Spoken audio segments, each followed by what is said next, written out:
নমস্কাৰ স্বাগতম জনাইছোঁ মোৰ অন্য এটা ভিডিঅ'লৈ। এইটো ভিডিঅ' আপোনালোকৰ লগত আলোচনা কৰিম স্কুটিৰ বিষয়টো লৈ। স্কুটি লৈ হয়তো বহুতো মোৰ ইয়াতে কমেণ্ট আহিছে বা বহুতো হয়তো প্ৰশ্ন কৰি আছে এইবাৰ স্কুটি দিবনে নাই, আৰু বহুতে হয়তো আৰু প্ৰশ্ন কৰি আছে যে এইবাৰ কিমান পাৰ্চেণ্ট থাকিলে স্কুটি দিব আৰু কিমান নাথাকিলে নিদিব। সেইটো লৈ বহুতো হয়তো কনফিউশ্যনত আছে।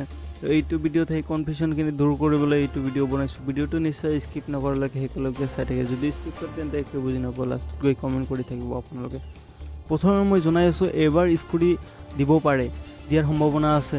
যদিও দিয়াৰ সম্ভাৱনা আছে, ইয়াতে কিছুমান কথা ইয়াতে মানিব লাগিব। ইয়াতে কাট অফ থাকিব। ইয়াতে যদি আমি কাট অফ বুলি ধৰিব যাওঁ, আগৰ যোৱাবাৰৰ নিচিনা যদি আমি ধৰিব যাওঁ, ছোৱালী 60% লাগিব আৰু ল'ৰাসকলে 75%। কিন্তু এইবাৰ ল'ৰাক নিদিয়ে স্কুটি, কাৰণ এইটো স্পষ্ট কথা, এইবাৰ ল'ৰাক স্কুটি নিদিয়ে। আগৰবাৰ হিমন্ত বিশ্ব শৰ্মাই যিহেতু নিজে কথা দিছিল, সেইকাৰণে ল'ৰাক দিছিল।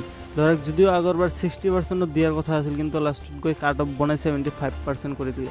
কিন্তু এইবাৰ ল'ৰাক দিয়াৰ কোনো ধৰণৰ সম্ভাৱনা নাই। তো এইখিনি আছিল আজিৰ ভিডিঅ'টো। যদি ভিডিঅ'টো ভাল লাগে তেন্তে এটা লাইক কৰি দিব, আৰু চেনেলটো যদি প্ৰথমবাৰ হৈ থাকে তেন্তে ছাবস্ক্ৰাইব কৰিবলৈ নাপাহৰিব।